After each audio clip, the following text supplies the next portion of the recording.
నోటీసుల చుట్టూ తెలంగాణ రాజకీయం నడుస్తోంది. బీఆర్ఎస్ నేతలకు వరుసగా సిట్ నోటీసులు జారీ కావడం రాష్ట్ర రాజకీయాల్లో తీవ్ర దుమారం రేపుతోంది. ఈ వ్యవహారంలో సిట్ ఇన్ఛార్జ్ సజ్జనార్తో పాటు మాజీ ఐపీఎస్ అధికారి BRS general secretary RS Praveen Kumar మధ్య మాటల యుద్ధం హాట్ టాపిక్ గా మారింది. ఫోన్ ట్యాపింగ్ కేసులో నోటీసులు ఇచ్చి బీఆర్ఎస్ కీలక నేతలైన కేటీఆర్, హరీష్ రావులను సిట్ అధికారులు విచారించారు. అయితే కేటీఆర్ ను సిట్ అధికారులు విచారిస్తున్న సమయంలో ఆర్ఎస్ ప్రవీణ్ కుమార్ చేసిన కీలక వ్యాఖ్యలు వివాదానికి కేంద్ర బిందువయ్యాయి. సిట్ విచారణకు నేతృత్వం వహిస్తున్న సిపి సజ్జనార్పై 7 క్రిమినల్ కేసులు ఉన్నాయంటూ ఆర్ఎస్ ప్రవీణ్ కుమార్ ఆరోపణలు చేశారు.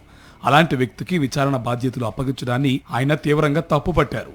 ఈ వ్యాఖ్యలను సీరియస్ గా తీసుకున్న సిట్ ఇన్ఛార్జ్ సజ్జనార్ తనపై కేసులకు సంబంధించిన ఆధారాలు చూపాలని, స్పష్టమైన ఆధారాలు లేకపోతే ఆర్ఎస్ ప్రవీణ్ కుమార్ పై క్రిమినల్ చర్యలు తీసుకుంటామని హెచ్చరిస్తూ 2 రోజుల్లో వివరణ ఇవ్వాలని ఆర్ఎస్ ప్రవీణ్ కుమార్ కు నోటీసులు జారీ చేశారు. ఆర్ఎస్ ప్రవీణ్ కుమార్ కు సజ్జనార్ నోటీసులు పంపడంతో రాజకీయాల్లో చర్చకు దారితీసింది. మాజీ ఐపీఎస్ వర్సెస్ ఐపీఎస్ గా ఫోన్ ట్యాపింగ్ వ్యవహారం నడుస్తుందంటూ పోలీస్ వర్గాల్లో హాట్ టాపిక్ గా మారింది.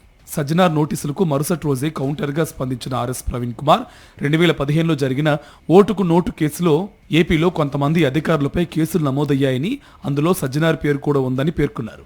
సజ్జనార్ పంపిన నోటీసులకు మరుసటి రోజే తన వద్ద ఉన్న ఆధారాలను పంపించినట్లు ఆర్ఎస్ ప్రవీణ్ కుమార్ స్పష్టం చేశారు. ఫోన్ ట్యాపింగ్ వివాదంపై మరింత స్పష్టత ఇస్తూ ఆర్ఎస్ ప్రవీణ్ కుమార్ తనకు సజ్జనార్తో వ్యక్తిగతంగా ఎలాంటి విభేదాలు లేవని, ఇది పూర్తిగా రాజకీయ కక్ష సాధింపు కోణంలో జరుగుతున్న వ్యవహారమని అన్నారు. ఫోన్ ట్యాపింగ్ కేసు పేరుతో బీఆర్ఎస్ నేతలకు వరుసగా నోటీసులు పంపడాన్నే తాను ప్రశ్నించానని చెప్పారు. ఇది వ్యవస్థల దుర్వినియోగంపై చేసిన ప్రశ్న మాత్రమేనని స్పష్టం చేశారు. సీఎం రేవంత్ దోపిడీలో కుట్రలను ఎత్తిచూపుతున్నందుకే నోటీసులు పంపుతున్నారని ఆరోపించారు ఆర్ఎస్ ప్రవీణ్ కుమార్. ముఖ్యమంత్రి రేవంత్ రెడ్డి గారు వాళ్ళ భుజం మీద తుపాకీ పెట్టి బీఆర్ఎస్ పార్టీ మీద ఫైర్ చేస్తున్నారు. ఆయన ఎట్లా చేసి బీఆర్ఎస్ పార్టీని 30 తిప్పలు పెట్టుతున్నాడు.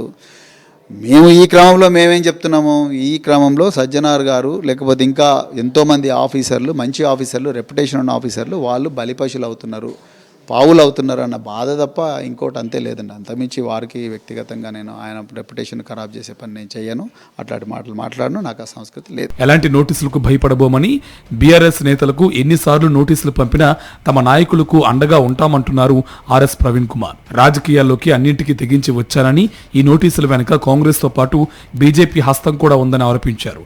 సిట్ నోటీసులు, పోలీసు అధికారులపై ఆరోపణలు, ఈ మొత్తం వ్యవహారం తెలంగాణ రాజకీయాల్లో మరోసారి హాట్ టాపిక్ గా మారింది.